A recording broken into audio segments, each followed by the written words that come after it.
Good evening and welcome to NewSpace Chicago. We are a community of space entrepreneurs, experts, investors, and other people who are interested in developing the space industry in Chicago. And we believe that Chicago is well situated to become a player in the developing new space industry. We're glad to see the interest here, and I'm glad you guys have all come out. Let me see a show of hands. How many of you are here for the first time? Wow, that's great. I'm continually amazed at how many new people keep coming to these events, and I'm glad you all have come. So please come to keep coming back. I'm being told we should do a tour of the MHub after the event, so we'll keep that in mind. So who here is interested in space? Oh, that's great. Love to see that. So before we get started, I need to make a couple of announcements. First, if you have not found the restrooms, they're back the way you came, just at sort of the end of the big mural down there. Secondly, I want to make a shout out to our sponsors. First of all, MHub, which is the lovely space that we're in. MHub is a manufacturing innovation center and startup incubator focused on startups that actually make things with atoms rather than things with electrons. And this is a great space for people who want to build products. We're very happy that they are sponsoring these events. And secondly, I want to give a shout out to Metropolitan Brewing, who is a local craft brewery. They were actually one of the first craft breweries in Chicago, and they are providing us with the delicious beer that you've been drinking. They use molecules. Right? Yes, they use molecules, that's right. So first of all, I'd like to have a moment of silence for the Opportunity rover. After a number of months of trying to raise contact with Opportunity after a big sandstorm on Mars last year, NASA finally declared the Opportunity mission over after 15 years into its 90-day mission. So that's a huge milestone. On a slightly happier note, does anybody recognize what this is? This is Ultimate Thule. This is the most distant object that has been visited by human effort, shall we say. The New Horizons probe passed by Ultimate Thule on New Year's Eve, and the reason why I'm showing this image is because the New Horizons probe has been sending data back for the last several months, and will continue to do so. This is the highest resolution image of the farthest object ever imaged by humans. So I'm just completely amazed by the things that are happening. Other recent events in the new space industry.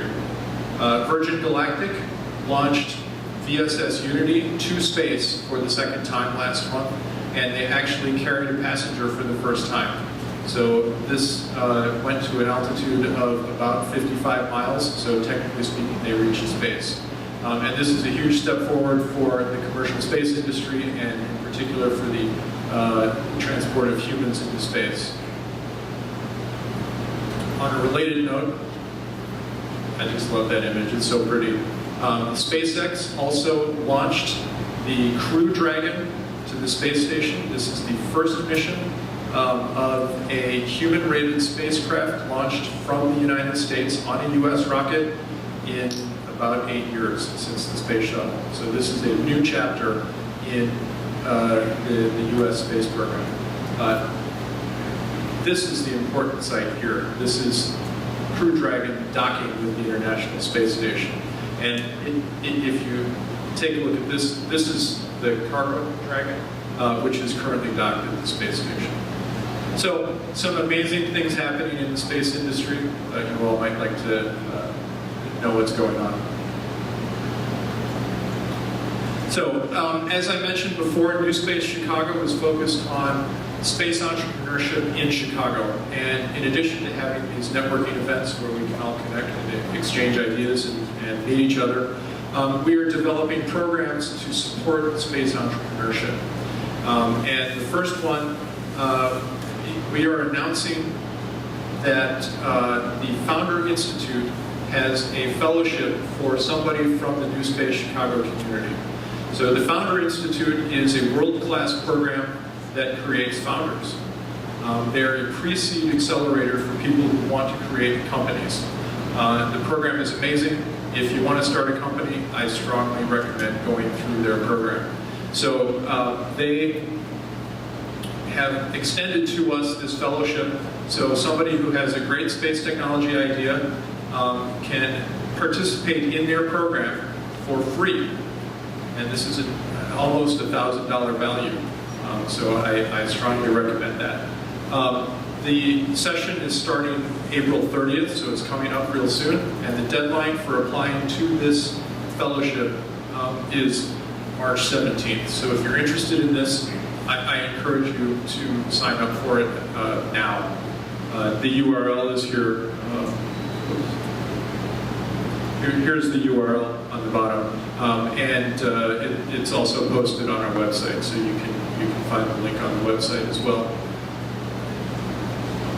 In addition to that, NewSpace Chicago has a partnership with both MHub and also OrbitMuse to bring OrbitMuse Habitat here to MHub. So Habitat is a program for space entrepreneurs. It provides you with access to the incubator space. It also provides access to educational content and online courses about various topics in the space industry. And they also have an online system for funding startups, including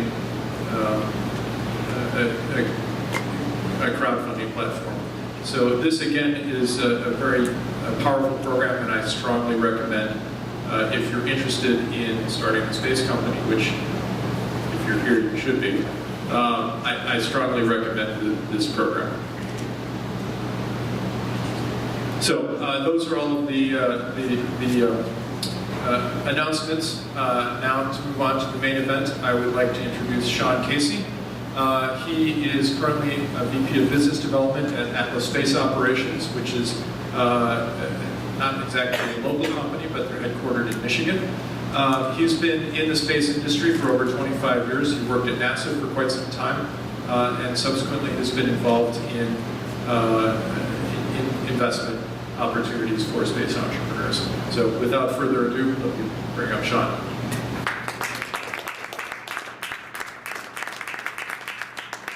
Thank you very much.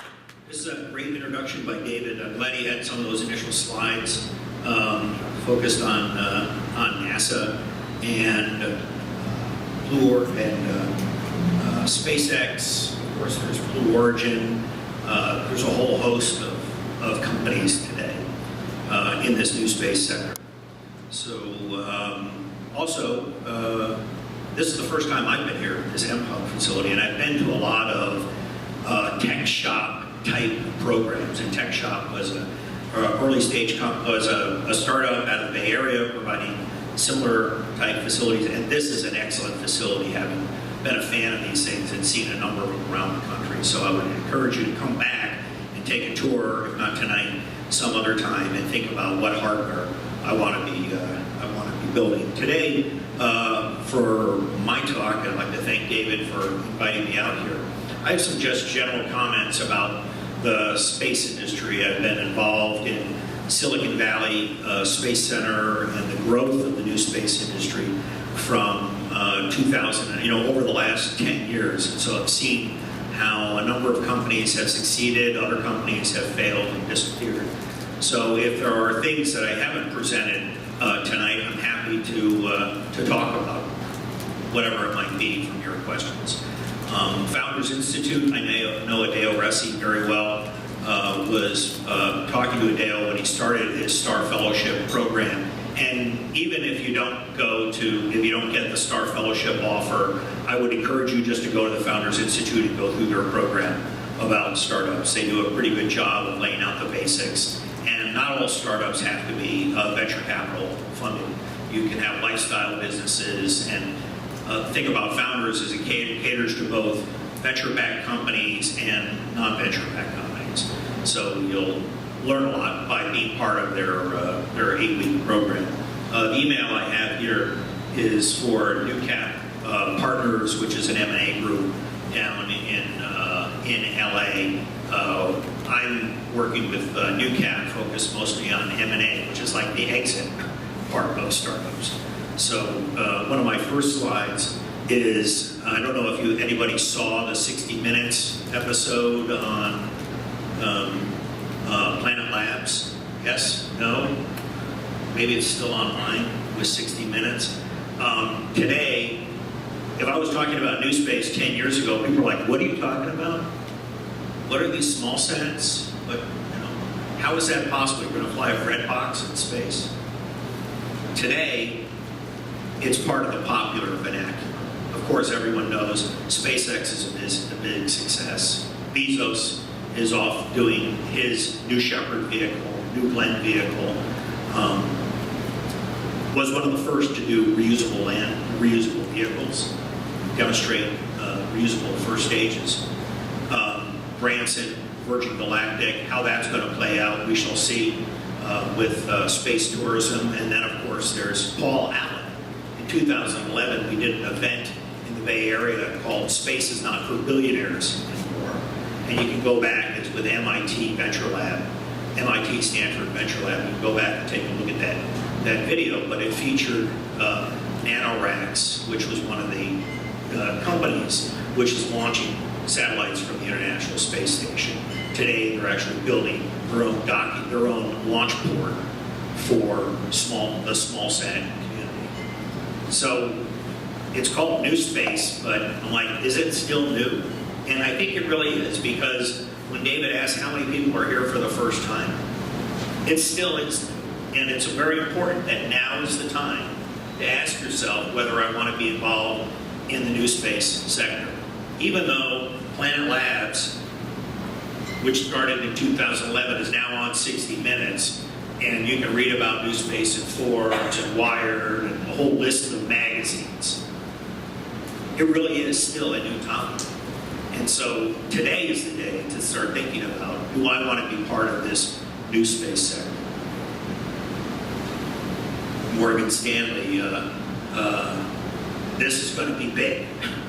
I was talking to someone and I'm like, space is big.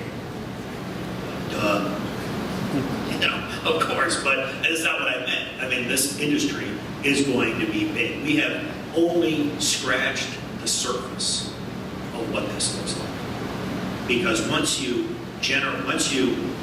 energize an economic engine, there's kind of no turning it off. This is like the industrial age. And space will be in the 21st century what aviation was in the 20th century. If you look at the birth of aviation, you can say, oh, gee, it's 2019. What is 1919? Right? Well, we just kind of ended the World War I. We've got the biplanes. And we look at how aviation evolved throughout the 21st century, throughout the 20th century. That's what's going to happen in this century, except for space. And we're just seeing the beginning of it. So you need to think about, gee, do I want to be part of a startup? Do I want to do my own startup? How am I going to be a champion for this? And I go around the country talking about space is moving from the federal level down to the state level. So you can rank in the U.S. GDP from California down to Vermont. California is about $2.7 trillion. Vermont is like 1/100th of that. Then you can say, let me take GDPs around the globe and map them onto that ranking of GDP. So Kentucky has a space program. Kentucky Space, Chris Kimmel started that down there. The satellites that Planet Labs are flying were developed by Bob Twiggs, who used to be at Stanford, who's now down at Morehead State University in Kentucky. Kentucky has a space program. I was talking to somebody in South Korea, and like South Korea has a GDP which is like 3 times what Kentucky is. Like, what is South Korea going to do for their space program? The GDP of New York City is $1 trillion. A while ago, we started the New York Space Alliance, which was attended. California California, Texas, Florida, and New York, 4 most populous states in the union. What are each of those 4 states doing for NewSpace? California is kind of dysfunctional. They just need a lot of water. They got tons of money, no water. Texas is like warring medieval fiefdoms between Boston and Houston and Brownsville, elsewhere. Florida has Space Florida. They're really very well organized. New York, you're like, New York and space, how's that going? Well, one of the key things about New York is institutional investors, and I'll talk about that later. And as they say, what this industry needs is institutional money. So that's why New York is important. And Sidney Nakamoto is the founder of the New York Space Alliance. And that's to get New York engaged, the city of New York and the state of New York. And I would say for Illinois too. It's extremely, now is the time to ask the question of what are you going to do for NewSpace? Because you'll be asking that sometime later, sometime in this century. You'll be asking, hey, what should we be doing for this? And today, your answer makes a difference. Yes, no, should we do something? No, we don't want to do anything. We pass. Tomorrow, when you ask that question, it may not matter what your answer is. And so, Morgan Stanley believes, yes, space is going to be big. And again, there's also one of those things that doesn't necessarily resonate with investors. It's not quite there yet. We haven't had that internet moment, which is coming. It's kind of bubbling levels of enthusiasm. But the great realization that there's a lot of money to be made is going to come from an IPO of Planet, an IPO of Spire, the inflection point of Space IL, landing on the moon, the growth of the lunar economy, which is what we're going to see in the next 20 years. So, where are we today? This is some slides that were put together by a group at NewSpace Capital. A number of companies and a number of unicorns. Good money raised, almost $1 billion raised in 2018. So, there's been some traction. Planet is one of those unicorns with over $1 billion valuation. Rocket Lab, which is an interesting company because Rocket Lab is a startup responding to the demand for small satellite launches. We were talking about small satellites for universities. There are a number of different startups that want to do not just 5, 10 small satellites, but 20, 40. Planet's got close to 200 of their breadbox satellites in orbit today. There are a number of other companies that in the next couple of years are also looking for flying large constellations. And so Rocket Lab is a 3D printed engine company based in New Zealand with offices here in the United States. It also has $1 billion valuation, and there are others. A couple of different verticals that you can think about in this industry. In my opinion, there's a great deal of enthusiasm for the launch market, and probably that's because it's really easy to see where companies are making money in the launch business. The last time I was on Bloomberg, and probably the reason why is like every time SpaceX launches, it's the sound of ka-ching. There's another $60 million in the SpaceX coffer.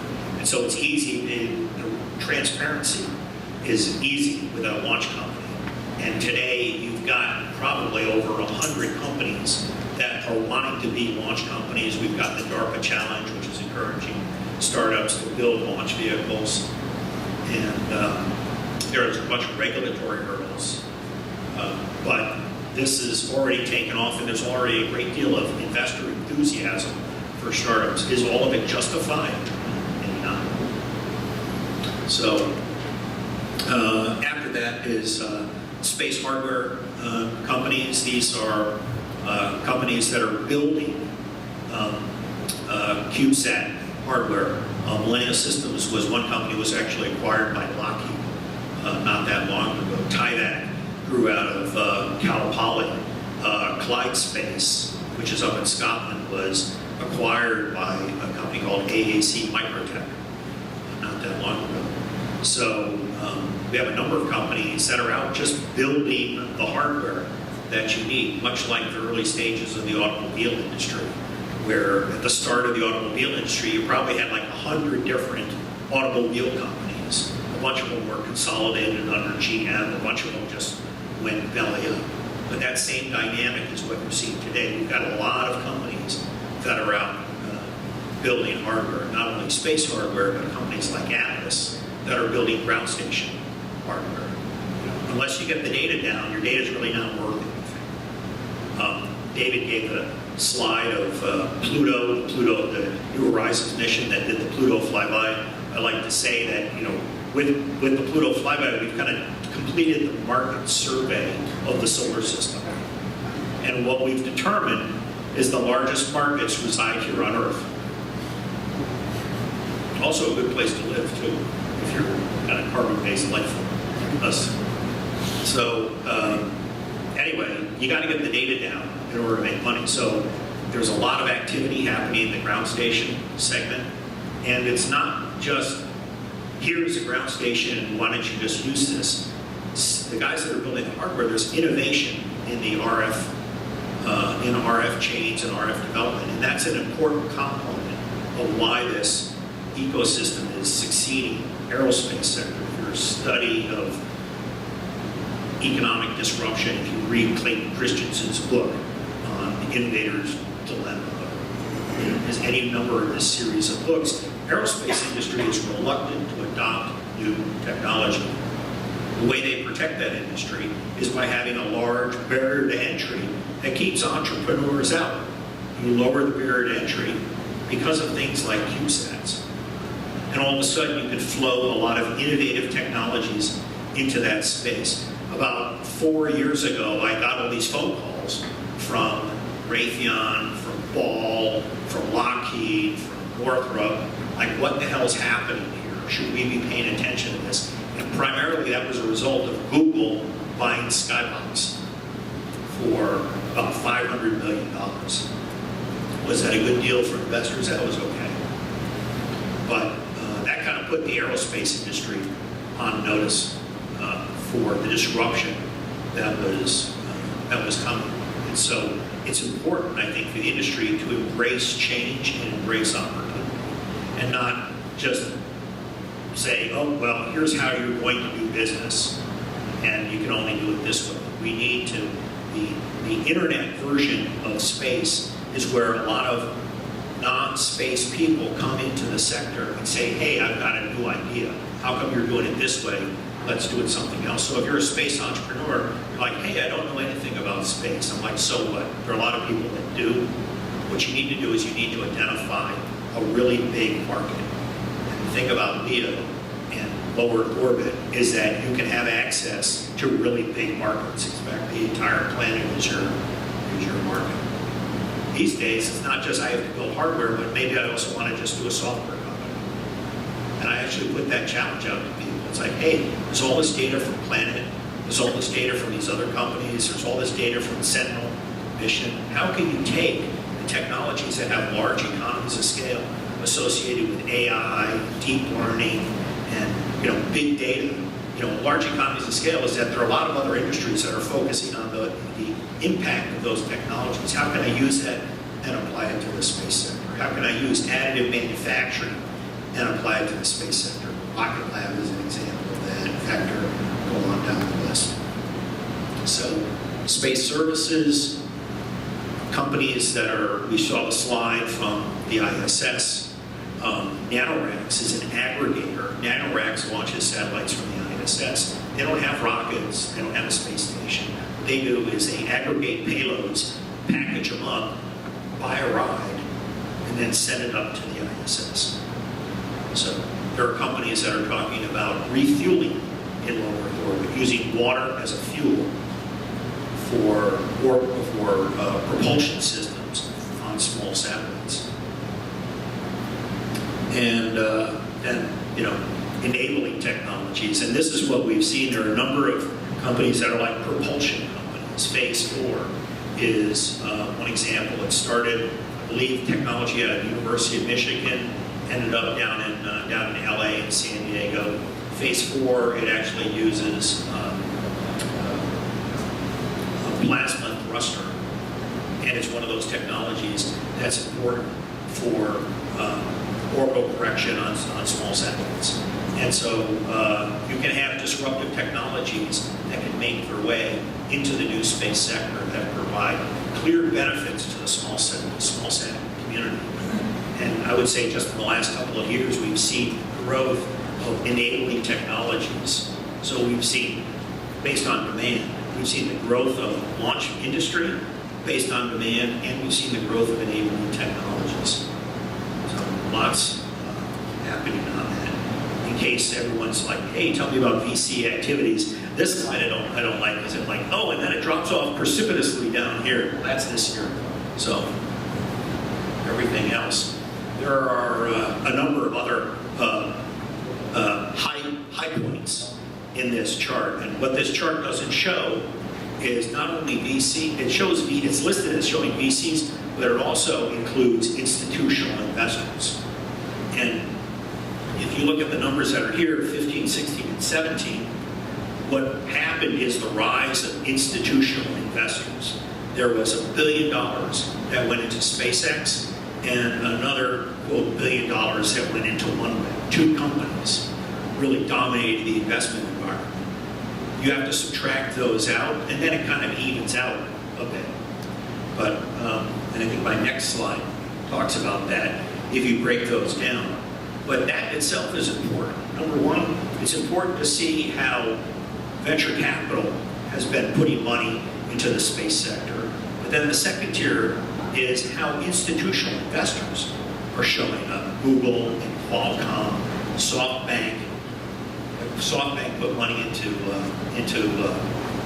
OneWeb for orbital internet services. And you know, that's institutional investors for a few companies, but those same institutional investors are going to look at Vector, they're going to look at Firefly, they're going to look at some of these other launch companies. And, you know, the money is out there. Also, what you see is the rise in what I would call mere mortals. What Elon Musk does, what Greg Goddard does, Jeff Bezos, I mean, those aren't normal people. No. It's a miracle worker. But what's important about NewSpace is the rise of mere mortal entrepreneurs, and that's what you're seeing there. And that more just run-of-the-mill entrepreneurs that have a good idea, like the founders of Planet, like Peter Potzer, the founder of Spire, even though Peter is an exceptional individual. Many other early-stage companies are getting traction within that VC environment, and that it's grown from a Silicon Valley phenomenon to a global phenomenon. That today you'll find space entrepreneurs, not just in California, not just on the West Coast, East Coast, throughout the U.S., but you'll find them in Europe, you'll find them in Asia, you'll find them in the Middle East, you'll find them down in South America. So space entrepreneurship has taken on a global perspective. This is a list. We did an event in the Bay Area a couple of years ago with UK Innovate, where entrepreneurs from the Catapult program in the UK came to Silicon Valley, and we hosted the companies, kind of briefed them on pitches, and they did a bunch of pitches to Silicon Valley investors, and it was really well received. And if you look at the number of investors that have participated in space investment, that list is growing. There are a couple of early stage adopters. DFJ is on this list. This is investors on one side and startups on the other. Color coding shows you the investors that have invested in different startups. So some investors were early on, Bessemer, DFJ, Lux, Founders Fund, but that list has grown, and I think it continues to grow, both at the angel level and the venture capital level. There are funds, Seraphin Fund out of the UK, a couple of others in the U.S. that are focused primarily on space. Even, as David mentioned, Orbital Muse is providing an online investment channel for companies looking for early stage funding. How that's going to play out. The thing about space investment, the thing about all investment, is it kind of depends on the economic environment. So there's a report that's done by Price Waterhouse looking at overall venture capital in the United States. I don't know if I have that slide here. What's interesting about that, the level of venture capital across the globe is dominated by the US and China. There's kind of equal levels. The number of deals that gets done in the US is more than the number of deals that gets done in China. But that just says that the deals in China are bigger because it's the same level of funding. If you look at the Price Waterhouse report, and it goes all the way back to like 1995, there's a big spike around 97, 98, 99 was the internet bubble, and then it crashes. And then it kind of pops up again, and then it crashes again in 2008.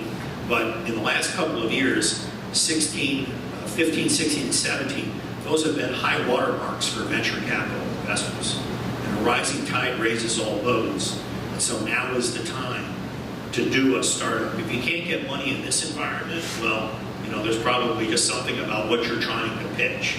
But we haven't seen an investment environment like this since 1999. How long that's going to continue is kind of TBD because there are macroeconomic issues that affect that. And I would say what's going to happen in 2001. We've got an election in 2020. What does 2021 look like after the 2020 election? Does the air come out of the balloon or whatnot? So I would say 19 and 20 are the years to get it while the get is good. Anyway, and there are just a lot more. Techstars is on there, and a lot of other companies. SpaceX is up there. Kind of doesn't count. Musk will always succeed. Space startups. Kepler is an interesting company to consider. This is the face of space startups. It's just young kids that have a good idea. I don't mean to offend anybody, but young kids. This is, it's still, and space startups, so why is it that venture capital is investing in space? It's not because space is cool. It's because of the market opportunities. This is a big opportunity for investors. And that the kind of investment that you can put in a NewSpace company matches a typical Silicon Valley model. There's a model for space, there's a model for investments, right? Which is like, hey, let me give you a couple $100,000, retire some risk, show me technology track, show me, there are two kinds of risk in a startup, technology risk and market risk. Do what you can to retire both of those. Hopefully you don't have both of those problems. Good to have technology risk or market risk, don't have both of them. But then model is, let me give you some money to start with. Let me show you retire risk. Let me give you $1 billion round, more money, and that with every round, C, Series A, Series B, I'm constantly retiring risk, and I'm demonstrating traction in the market. I'm also demonstrating that I'm doing what I said I was going to do. So space has fit that Silicon Valley model. It's come into that funding envelope where a couple $100K, $1 million, a couple of million, Series A, Series B, and so forth. And that's because you're lowering the barrier to entry. Kepler is an example of that. They're focused on IoT, and I would suggest that there is the market for Earth observations. That's going to be big, but I think this IoT play and communications is actually going to be a bigger play. And what we see is that there are a number of companies. Sky and Space is one of them. Up there you'll see Kepler, Helios Wire, Astrocast, just you can read it for yourself. And the interesting thing about this is not what they've flown, but what they plan to fly. What they plan to fly are, and I just included a list of satellites that are part of their constellation here. Planet Labs has demonstrated is, maybe the success of the company, maybe the success of Earth observations. They've demonstrated the resiliency of small sats to failure. They had satellites that were part of the SpaceX failure. They had satellites that were part of the orbital ATK failure out of the Hindenburg. Actually, some of the satellites out of the orbital ATK washed ashore later on. And if you go down the planet, you can see some of those satellites as ornaments on their meeting table. But the company did not fail because of those launch failures. It demonstrated the resilience of the technology to the failures normally associated with the launch process. So other companies, when you go to an investor and you're like, hey, I'm doing a small sat company, it's like, oh, well, what are you doing different? You better have something that's different. That is it in the IoT play? What is about the market that you understand that you're uniquely going after? And from the Atlas perspective, I'm very excited about companies that are flying hundreds of satellites here, because this is like the growth of the sort of the cell phone industry. Even Planet was like, hey, we're taking cell phone technologies and flying them in space. And so it's the ubiquity. And as I said, there's that ranking of states. What are states doing in the small sat sector? What are companies that map onto those state GDPs doing in the cell phone and doing in the small satellite sector? I had a phone call earlier today with some entrepreneurs in Poland that are doing Earth observations to address the insurance market in Poland. They want to map out all the real estate on Poland. They're doing a gap analysis between what is Planet Labs capable of doing and what data do we actually need for our own concerns in Poland. Sat Revolution is the name of the company. And you can identify a unique market and use small sats to go after that market. And of course, you've got to get the numbers to balance between the investment and what the exit looks like later on with the valuation of the company. Valuation of the company could be like 10x revenue. SpaceX, I think, has got 10x. The valuation of SpaceX versus its revenue is like 10x. So, rough order of magnitude. Hi, my revenue is $3 million. I'm a $30 million company. Thereabouts. But impressive to see the number of small sats that are getting started on this. A bit of a commercial break for Atlas. We have a global network that's intended to host constellation operations. It's not only hardware distributed around the globe, but also software that allows you to connect up with a single VPN into that network to get your data down. The market rate for satellite data is anywhere between a couple of dollars to like $10 a minute. And there's a lot of price pressure on the whole program because of KSAT, because of SSC, because of Atlas. And it's an opportunity to field new technologies, phased arrays that can track multiple satellites from a given location. So if you're interested in ground station communications, come talk to me. I'll be happy to set you up with a phone call, and we'll send you a price quote and all that kind of stuff. But now back to our regular scheduled program. Oh, and we're also toying with our Atlas University, which is like everything you always wanted to know about getting your data down, from the radio technology to ground stations to, let's go to a quick primer in case you were asleep during so-and-so's electrodynamics class while you were an undergrad or a grad student. We'll cover that. And also about scheduling, how to do constellation management, and then data management, going that last mile with customers. So with that, and I don't know, I have some discussion that is geared towards entrepreneurs on customer development. And I see that in this space industry, having talked to a lot of entrepreneurs, if you follow Steve Blank, it's not my phrase, technology risk and market risk. I'm like, oh, we just tear that out of the page of Steve Blank's whole course. I didn't ask David about the iCore, very popular these days, entrepreneurship, how do you address building a company. Two things, technology risk and market risk. You like not to have both of them. And what happens in a space startup is a lot of people come to me like, hey, I've got this great idea, and I'm like, I'm sure there's an infinite number of all-nighters you can pull to get that technology risk down. I am confident you'll be able to build and fly with it.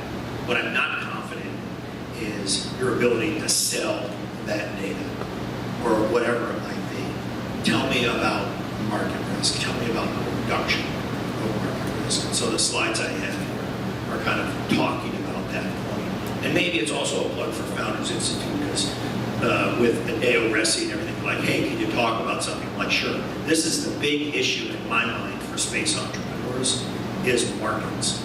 Market risk, retiring market risk. And how do you go about doing that? As I talk to entrepreneurs, you're like, that's a crazy idea. And I think that's kind of good.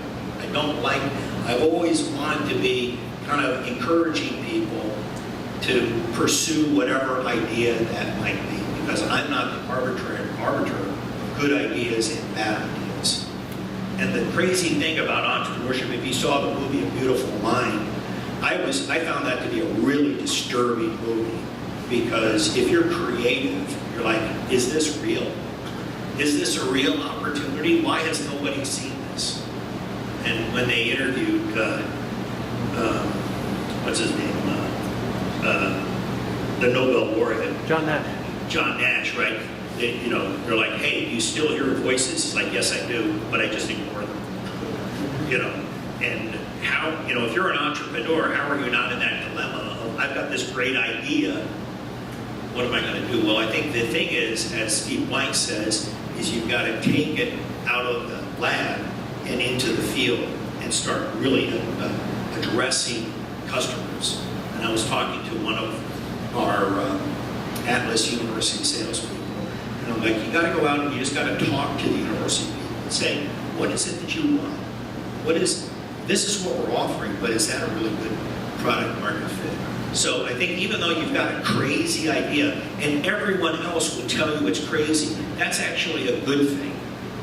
If everyone says, oh yeah, that's a great idea, it's probably too late because somebody else has realized it. You want to have this idea that it's okay if everybody else, including your mom and whoever, says, why the hell are you doing that? And you've got to have the fortitude to go out and pursue that crazy idea. It may prove that you're actually just crazy.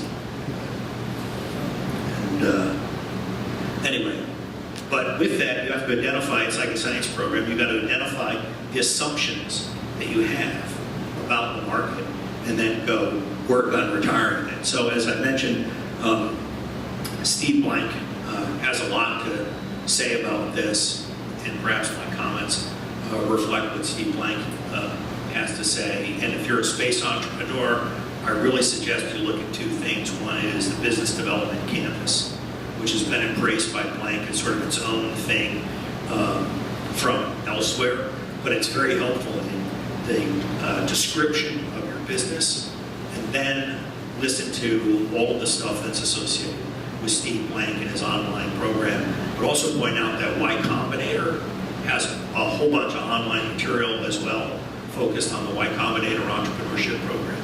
And you should take a look at that too. The things I want to talk about is the search phase, the customer discovery part of the program on this. So as you're looking at space startups, you might say, what 5 ideas do I have? Not just one idea, but it's really, you're sort of in search of sort of a killer idea. And then can you go out, come up with 5 ideas for your startup, and then evaluate them. And evaluate them in terms of technology risk and the market risk. And in terms of market, you're like, why is now the right time for this? Why is it you? What about your particular skill sets? And what about the market? Why has this not been addressed previously? And look at some of these other things, in particular focusing on your customer. It's like, what is it? What are the pain points of your customer? And when I talk to people that come to us on Atlas, my discussion is less about what Atlas offers as to really trying to understand what is it that customers want, what's really important. Is it getting their data down? Is it the latency? Is it particular ground station locations? And what is the market that they're trying to go after? Is it the insurance market? How can I help them? Like for the guys in Poland, that, out of the Michigan, we have a relationship with the guys at Liberty Mutual that came to us and said, hey, we're interested in NewSpace. I'm like, sure. We've actually got a company over here that's actually focused on getting the imaging data that you need for the insurance industry. How is that beneficial to the satellite revolution? How can Atlas sort of distinguish itself from some of the other companies that are also going out looking for serving those communication needs? So you can look at the market and break it down. Silicon Valley is always popular on saying, is it an aspirin or a vitamin? How bad is that pain associated with customers? What you want to be providing is aspirins. Boy, I was over at O'Hare flying in last night. I certainly needed an aspirin because I was waiting online with about 1,000 other people for either an Uber or a Lyft drive. You're like, wow, that's what a huge, what is the valuation of Uber today? It's when 1,000 people are standing online waiting for, because they could go downstairs and take a taxi, right? But amazing. And of course, what matters is building that relationship with customers. And I think it's, for space entrepreneurs, there's a certain amount of, gee, can't I just stay in my office?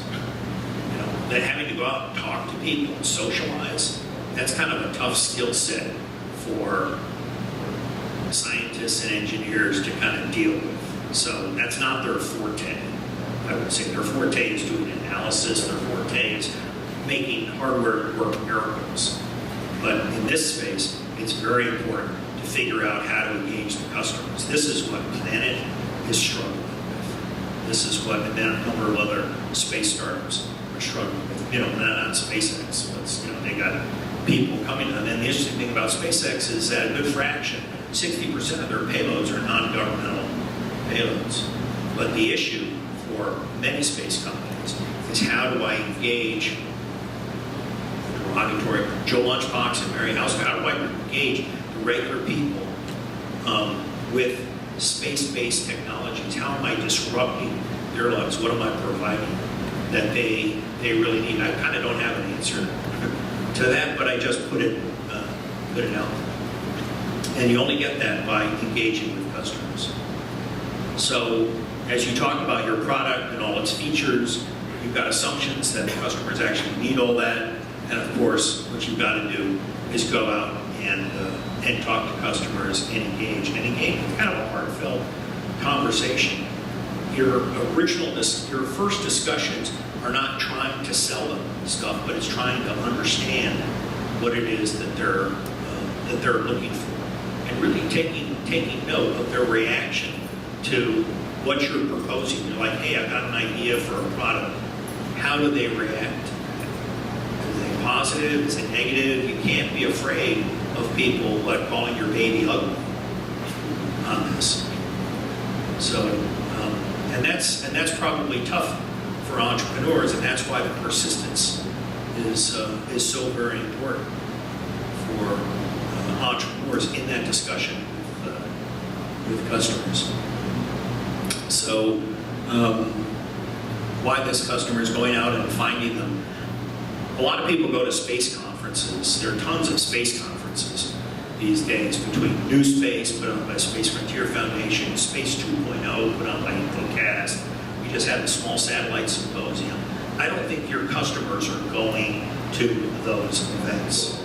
In California, they have an event called Oil Rado Days down in Southern California. I don't know, people that saw the Jack Nicholson movie, 5 Easy Pieces. I always thought that movie took place in Texas. It actually takes place in California because California has its own big oil industry down by Bakersfield in Southern California.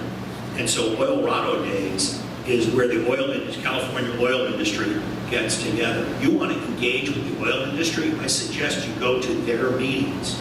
You want to engage, there was a company doing IoT for farming, for livestock, I suggest you go to the livestock convention and talk about the guys that actually have cows and go say, hey, I want to sell my IoT technology to you. I want to go to the farming conventions. I want to go to where my customers are meeting, not to my space meetings. My space meetings, I'll have a good time, lots of good parties, lots of friends that you've seen over an entire career, but those are not where your customers are. Your customers are somewhere else. They're probably at some meeting that you never heard of, that you've never been to. And you need to go figure out where those are, and then go start talking about, have I told you about the NewSpace Center? And about why I can provide technology that you need, why I can provide a service that you need for whatever that might be. And you're like, I thought space was dead. Didn't we decommission the shuttle? I thought the United States wasn't in the space business anymore. You're like, no, it's alive and well. As a matter of fact, it's alive and well here in Chicago. People will be surprised. So, I'd also say that there's a good discussion about what is that selling business. It starts with trying, as you kind of refine your product and you've taken your 5 ideas and you've kind of down selected them into one that looks like it's got good market traction, it's got good margins associated with what you're selling and what people are willing to pay for it, and it's got a good market size. But it really pays to have a process by which you're taking customers from understanding what your product is about, understanding what you can provide them, and kind of shepherding through that closing process and getting people signed up. And I've only, one of the reasons I joined Atlas, I spent a lot of time talking to entrepreneurs and everything, and I found, I really don't know enough. My background is as a research scientist at NASA. And I'm like, the only way I'm really going to understand the closing process is going out and doing it. And so that's why, if you want, be honest, why I joined Atlas. I'm like, ABC, always be closing. What is that process like? How do I talk to people? So when I'm talking to the guys down in Poland, I'm like, okay, here's what our process is. We're going to have a discussion. We're going to then, talk about, here's what our price is. We're going to say, here's a contract. This is a master service agreement. Let's see if we can get that signed. And then let's work on our engineering team to focus on the service order. And so if you were to call me and say, hey, I'd like to deal with Atlas, I'm going to say, great, here's what our process is. I'm going to have a little bit of discussion saying, what do you want? And I'm going to say, well, here's how we can match what we can provide with what you want. And then I'm going to somehow, through the miracle of being a really convincing person, say, can we get that master service order? Are you really serious about doing this deal? Because a lot of people will come up and they'll just talk your ear off. They're happy to talk, but they're not willing to sign. And so what is that skill set? To bring people to a deal, to get some agreement, and then in the end, close. As part of the discussion, I can tell you right now, we're dealing with one customer where just trying to get through the agreement, they're a startup and they're like, we don't want to have any risk. I'm like, if you don't want to have any risk, why are you in the space business anyway?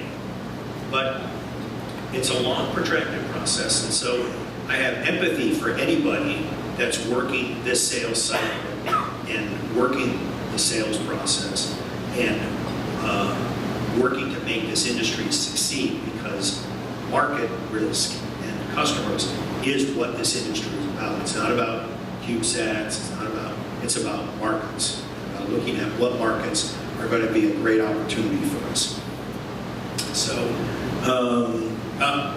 little thing about, I don't know, my Mr. Potato Head there is that you've got, 2 ears to really listen to what people have to say. I don't know if he's got 2 eyes, but, you're supposed to listen.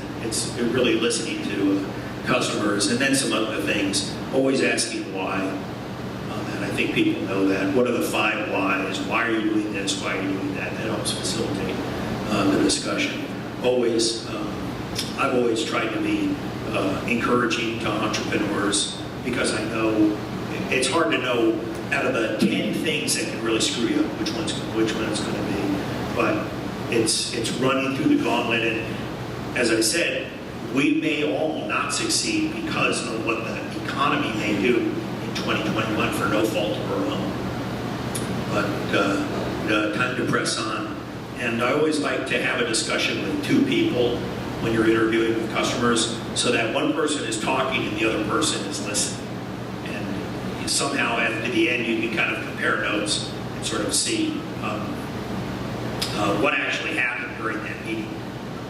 And two people may have two different opinions. Maybe there's even a third opinion about what happened between that. So, and as you take notes, I always like to step back after the fact and look for general patterns of what was just said in an anecdotal fashion, and have a series of meetings about that. Yes, you can sort of get one meeting, but it's always good if you can get multiple meetings with people and come back and say, hey, I listened to what you said.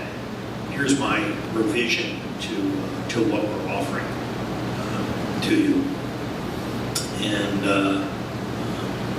try and do some data analysis on what you're hearing at that. So because of the nature of the comments, I'm always happy to entertain questions on the broader aspects of the industry, but I really do feel that with space entrepreneurship, it's customers and market risk that we really have to focus on. And that there's a very low barrier entry to space. You can go and you can access Earth imaging data that's widely available to figure out how can I use this for agricultural customers, mining, what have you. Do a gap analysis between what's available and what's needed. And if there's a small satellite program that fills that gap, then go off and build it. My expectation is that in 2007, I asked people, what were you thinking in 2007 with regard to LEO? Or let's say 2009. And then say, look, 10 years later, Planet Labs and their LEO market, all the LEO stuff is on the news and it's available. And so in 2019, I would ask, how are you thinking about the moon? And compare that to how you were thinking about LEO 10 years ago. Because my expectation is that when I come back, if I'm ever invited back in 2029, rather than talking about LEO, we'll probably be talking about lunar activity. So with that, I close and turn it back over to you, David, and open it for questions. So thank you very much.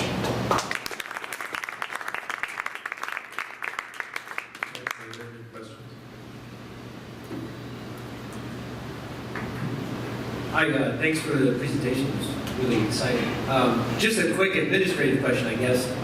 Is this presentation available for, could you send it to us if we exchange information? Yeah, sure.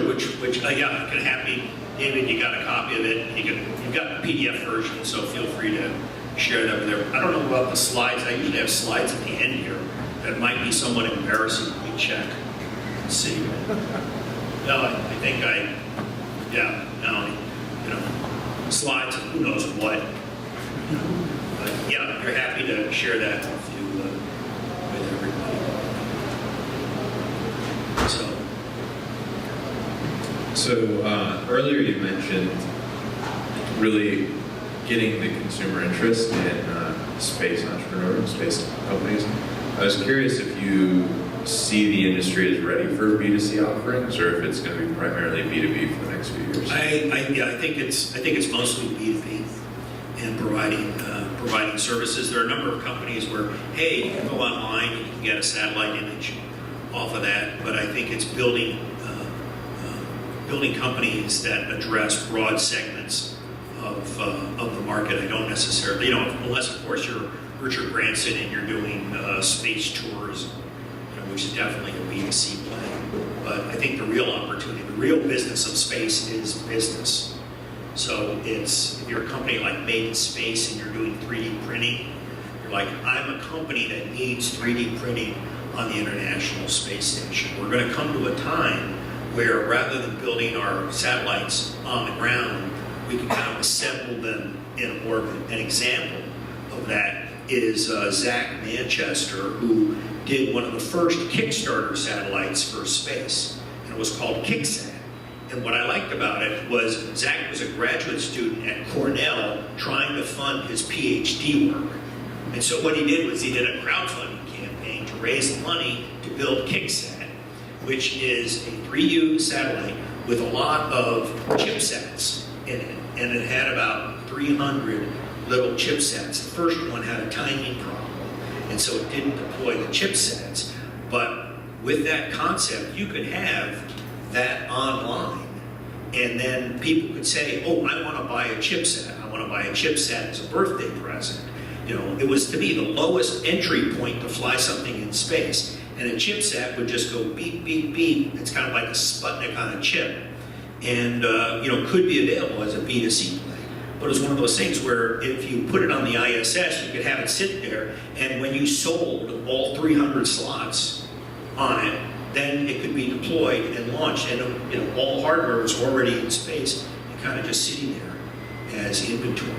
The question may be, does it make sense to have inventory in space as you launch? And this got just stream of consciousness here, but if you look at the growth of the launch market, rather than people launching satellites to keep inventory in space, the cost of the time for getting something in space may drop so appreciably that I keep all my assets on the ground and then I just launch them as necessary. But it could be that, you know, when we're talking about building satellites, I have to build them. The thing I have to build them for is not space. I've got to build them for the launch.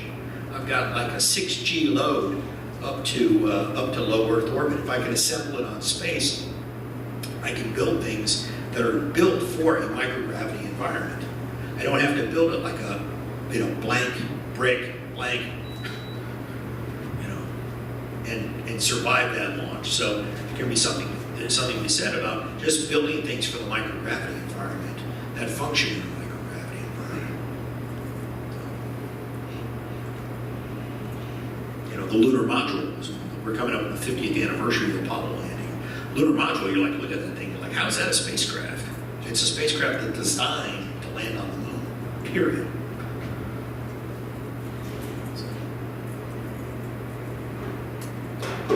Other questions?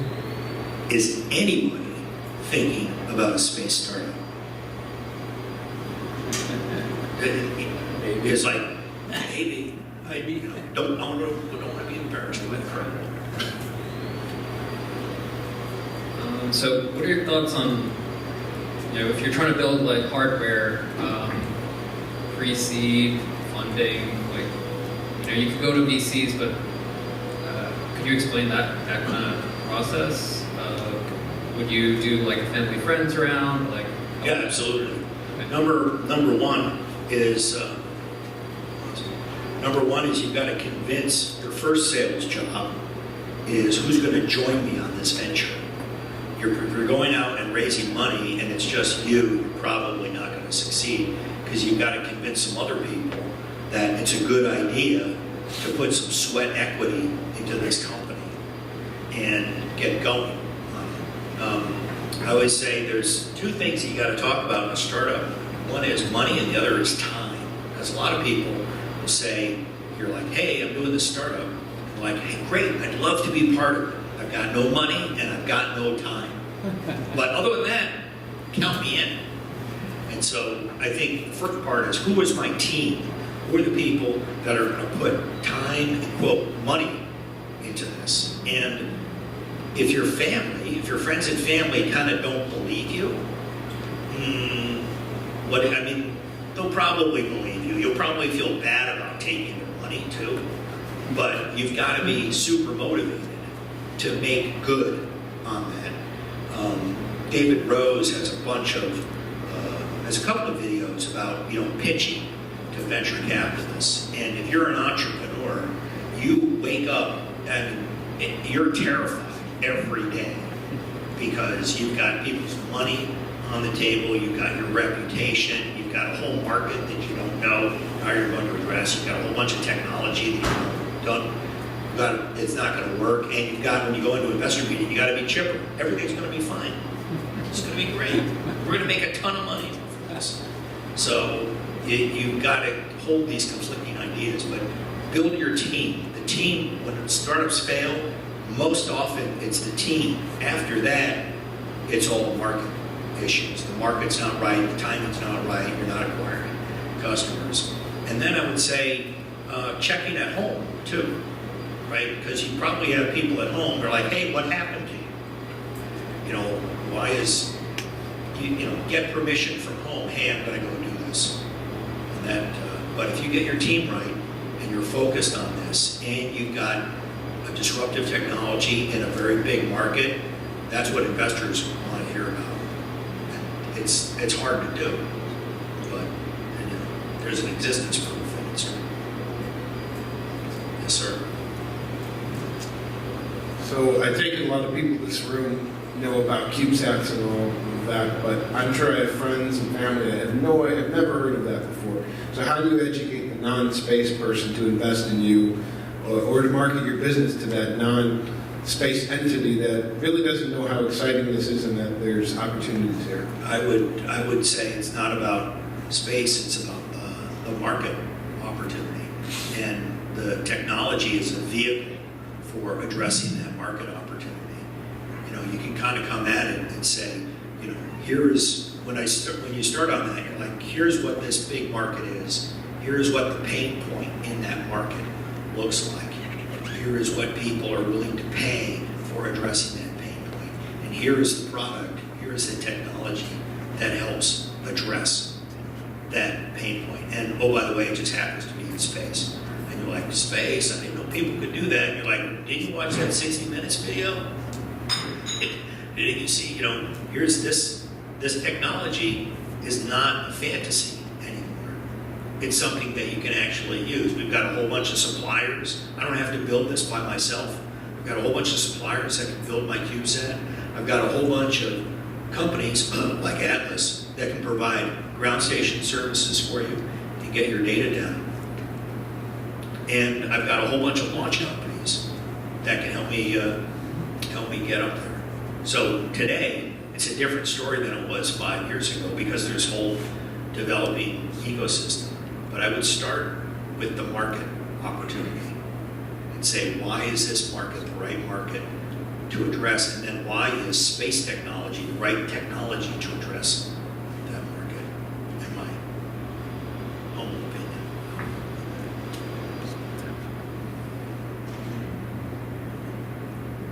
So, what did you want to hear about from today? What did I not talk about? Yes? I wouldn't mind hearing more of a commercial, perhaps. Oh, sure. Okay. Yeah. Well, we have ground stations around the globe on this. That if you're looking at low Earth orbit, right, your satellite is probably at like 550 kilometers. And the thing about satellites in low Earth orbit is that they pop overhead. I mean, you have to track them, and you have typically around 6 to 8 minutes by which this satellite kind of whizzes overhead. During that time, you have to acquire it, you've got to communicate with it, you've got to be able to download the data, and you've got to track it. It's doable. Currently, we've been doing that with parabolic dishes. And if you're a NASA guy, you know that any mechanism is a bad thing.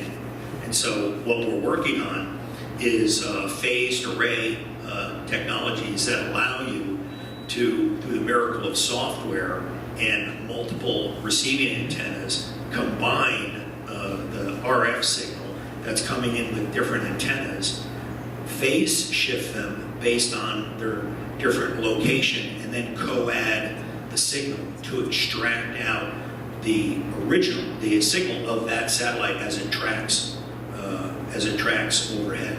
So this provides a big cost advantage for Atlas. This is some IP we have. We actually have a contract with the Air Force to work on this technology for satellite tracking. So, and it comes out of a large economy of scale So if you want to have software services in your self-driving car, you're going to need a phased array antenna on top of that. So rather than thinking about phased arrays that are associated with automobile applications, we're actually just applying it to the satellite sector. Then, if you look at all these constellations that are flying, you basically have constellations that are in different orbits. The market is looking primarily at 3 different kinds of orbits. One is a polar orbit where it's sun synchronous. So every time the satellite goes over the illuminated portion of the Earth, the sun is at exactly the same angle. So the Earth rotates, the sun rises and sets, and the satellite is synchronized with the sun so that it's always in the same plane as where the plane between the Earth and the sun. And so, of course, it's shifting a little bit, so the orbit has to precess, and then that's one orbit that people do. The other orbit that people do is inclined, which is a circular orbit, which is at some angle, because if I'm in Earth observing a satellite, maybe I don't want to spend a lot of time imaging the poles. Most people live between like plus or minus 50 degrees latitude, and so maybe I want my satellite to just stay in that band of where all the people are. And so that's kind of another orbit, and the orbital period at 500 kilometers is about 90 minutes, right? You got Kepler's law that says, and if you're far enough out, if you're like 23,000 miles out, the orbital period of geostationary satellites correspond to the rotational period of the Earth. If you're closer, it's a higher rotation rate. So every 90 minutes, the satellite comes overhead. The other orbit that people do is equatorial orbits, and Sky and Space is one of those. And Sky and Space has a number of communication satellites that are all in equatorial orbit, plus or minus about 15 degrees, because they're interested in providing communications to people that live in equatorial regions, which is kind of like an underserved region. There is a satellite constellation called O3b, the other 3 billion. How can you bring the other 3 billion people on into the internet economy? Maybe it's actually O5b. How can you bring the other 5 people? I mean, I was up in Wisconsin, with my SkyTel pager, and I'm like, hey, this thing's not working up here. I think they got the market wrong.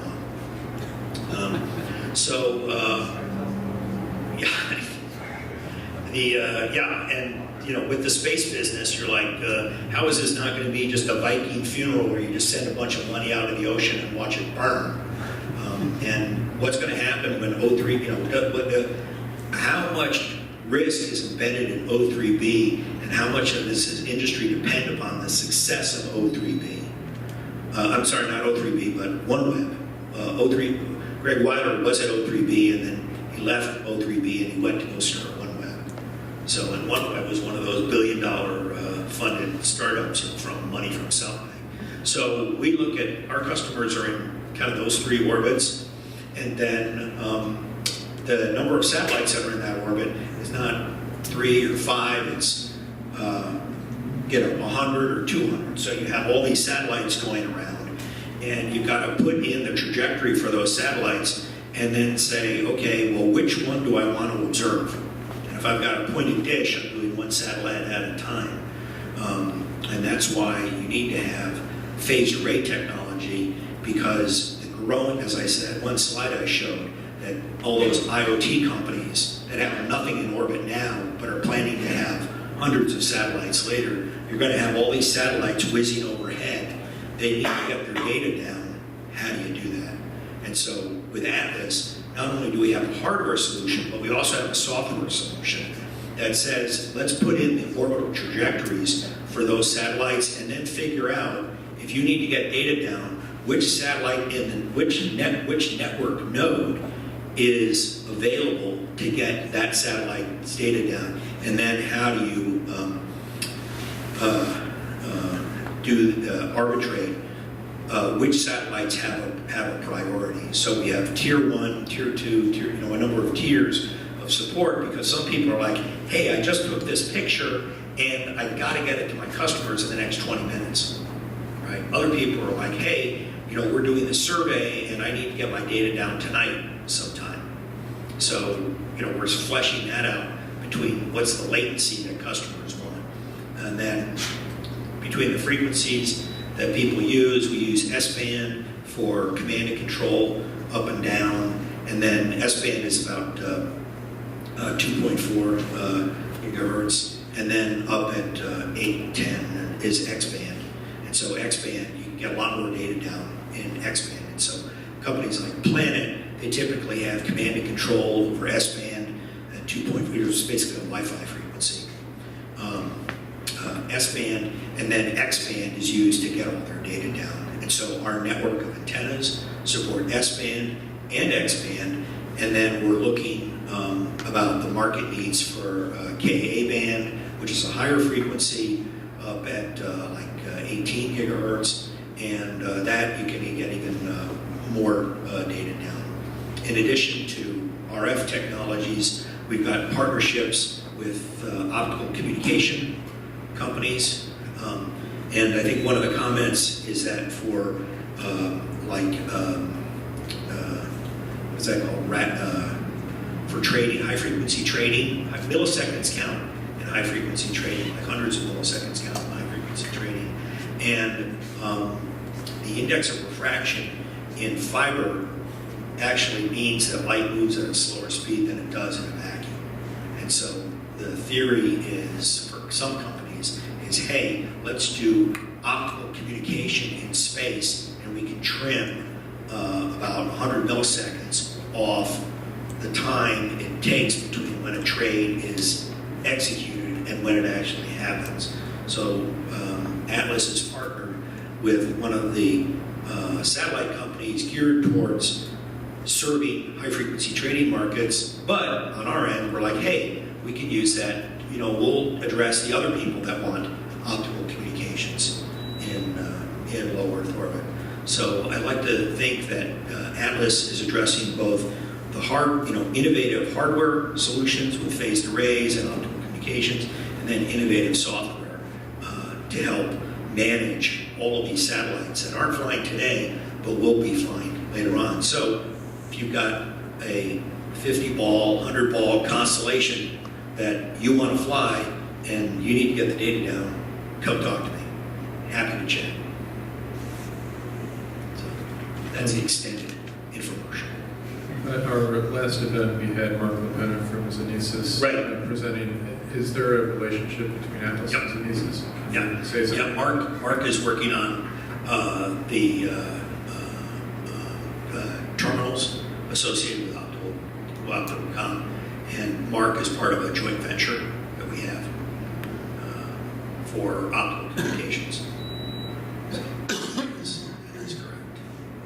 So, and we're not the only person that's thinking about optical communications. The analytical space is one.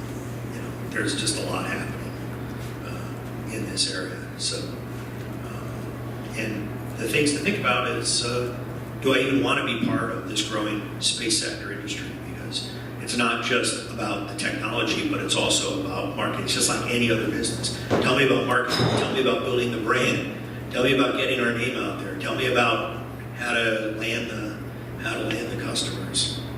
Tell me about how do we schedule our payloads. A lot of different skill sets are required to succeed in a company, and I would suggest that people take a look at the opportunities that are available within the growing new space sector, and not think, hey, gee, I need to be an engineer to be part of this. That's not the case.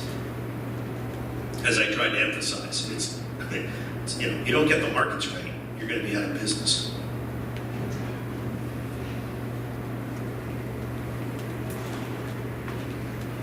So to kind of step away from the private side of space, what do you see NASA's role and government space agencies' roles being as we move forward? Should it really be focused on high risk or a lot of R&D? Well, I'm sort of curious in your thoughts. Yeah, sure. An opportunity to pontificate fall of the Ottoman Empire was that they were not a seafaring nation. The Ottomans allowed the French and the English to go out and build boats and sail around the U.S. Fundamentally needs to maintain the high ground. The thing about the Space Force, kind of in a comical setting, is that the Air Force never really signed up to work the space part of this. And so when you talk about the Space Force, there's a whole area that needs strategic thinking from the government. And is a Space Force really required to answer where everything is going in the 21st century? There are things about what U.S. allies are doing, what other countries are doing. When I look at a company like Spire that's able to launch their satellites for like $70 million, there are a lot of other people that can launch satellites for $70 million. If I look at companies like Vector and Firefly that want to build rockets, there are a lot of other people that have the kind of money around that it takes to build a rocket that can deliver their payload to LEO or anywhere else. So space is of strategic importance to countries and the globe, and around the strait. It's of strategic importance. So you've got to have a policy about it. And there's certainly, we spend tons of money on the monitoring space assets, knowing what's up there, knowing what other people are doing. You're never going to get away from that. You also want to look at the latest and greatest in technology and seeing how that is for the business side, how's that a market enabler? On the defense side, how is that an enabler of other things? How is that an enabler for getting better intelligence? How is that an enabler for other people getting better intelligence? How does that factor into your thinking when you're thinking about what can I do and what can other people do on this? So there's that whole military side, which always gets tons and tons of money, right? Not for want of anything. So in terms of NASA, commercial ventures work when you can identify risk and you can assess the cost of that risk. If I can't identify what risk is involved in a startup, how can I possibly invest in it? When I'm investing in a startup, I'm expecting that company to give me 30 to 40 to 50% return on my money. It's not like 10%, it's not 5%. That's very expensive money when I'm investing in a startup. And that's because I can identify in that startup the risks that are associated with that area. SpaceX, like I can identify the risks that are associated with building a rocket. Hey, we've been building rockets for 50 years. Can I address the risk that's associated with building a vehicle that needs to go to Mars, or building a lander that needs to go to Mars? Well, maybe not yet. I can address the risks associated with building a lunar lander and getting it there. That's what Space IL is doing. That's what Astrobotics is doing, Moon Express. Not quite there yet in terms of investor enthusiasm and what the market opportunity is. I think NASA is working on those areas where risk is hard to assess. How do you build a 6-meter deployable telescope to operate at L2, which is JWST, right? How can I build a mission? I mean, and even Alan Stern, who had the Pluto New Horizons mission. Alan Stern is one of those unique NASA scientists and kind of entrepreneurs that sort of got a foot in both camps. He's involved in the OneWeb, I guess it's the OneWeb, Worldview. It's called Worldview, the Worldview Balloon program. And, Google has their Google Balloon effort. And so Worldview is probably about, what's the balloon technology to do services up in the stratosphere. It's very interesting to look at Google Loon and say, well, if I had cell towers and I put them up in the stratosphere at like 60,000 feet above, how does that, what kind of market is that? So I think NASA fundamentally should be doing those things that private industry says, I can't do this because I can't assess the risk. And then it's a cost-plus program, and everybody, the risk resides on the government side, and companies participate. Companies have always worked with the government in the development of capabilities. Right? There's a big NASA logo on that rocket but that rocket is not being built by your friends at NASA. It's being built by the guys that are at Lockheed or Northrop or Orbital or wherever. So there's always been a partnership between private industry and government. And you might ask, is Raytheon a private company? I mean, what is Raytheon? Raytheon gets 90% of its revenue, plus from Uncle Sam. What kind of company is that? Is that a private company? And checks from the Treasury go to Raytheon, and then Raytheon issues dividend checks to shareholders. So, but I definitely think that NASA needs to be addressing those things where risk is very difficult to assess, and therefore the risk resides on government. And the challenge for JWST is a $10 billion program. It started as a sub-billion dollar program. So how does a program grow 10x in cost? And they're not the only one that suffer from that. Airborne laser system, go on down the list. So I guess one way to think of it is that So I guess the way to think of it is that the government agencies or agencies like NASA, partnering, of course, with the major government contractors, Lockheed and Boeing and so on. I mean, you see that with ULA, right? Their job is to lay the groundwork, set a number of precedents, and sort of push a lot of the technology forward, at least undertake those really high-risk missions, so that now private industry can follow with a greater degree of confidence, and then investors can get. When I worked on the SOFIA program was originally privatized, and I would say, how is it we can do a privatized airborne astronomy program? Well, the reason is because we had 20 years of the Kuiper Airborne Observatory. We know how to operate airborne platforms. The industry knows how to operate it, and so you could go in and privatize it.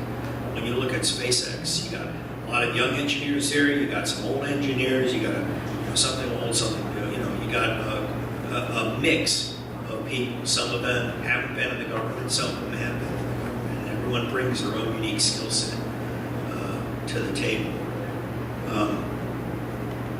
What the government needs is it needs a cost-effective way of doing new business. So if we look at the Eclipse program, NASA is partnering with private companies that are building landers to go to the moon. And then that cost can mean we can do more science for a lower dollar amount. When you go to NASA and they're like, how are we going to go to the Science and Missions Director and how are we going to get all this science done that we want to do? Their big challenge is, how do I get this done given my fixed budget on this? And so I think that the space commercial sector can enable science missions at a lower cost that otherwise, are sort of cost prohibitive. And we had that discussion before, this session. So you can use CubeSats for a variety of space missions. It's not you're not going to have a JWST in a CubeSat, but you can have deployable optics. I'm a graduate of the University of Chicago. University of Chicago pioneered 3-meter telescopes on the ground. But we're getting to the point where university groups can have their own space telescope, leveraging the technologies that are being developed for the commercial sector out of Planet, out of Spire, out of from Clyde Space, from TIVAC. If I was a researcher at a university and I wanted to build my space telescope, I could probably build it at a lower price point today than I could have 5 years ago, and probably at an even lower price point 5 years from now. To me, that's, NASA's always got to embrace, even,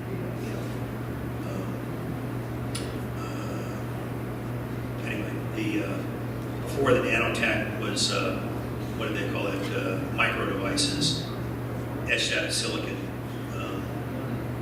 They have the accelerators that are in airbags. And, that whole industry evolved over 20 years, and then NASA said, hey, maybe we should be using that. That's how NASA uses technology. So, thank you. Yeah. Anything else? I think we're about out of time. So let's have a big hand for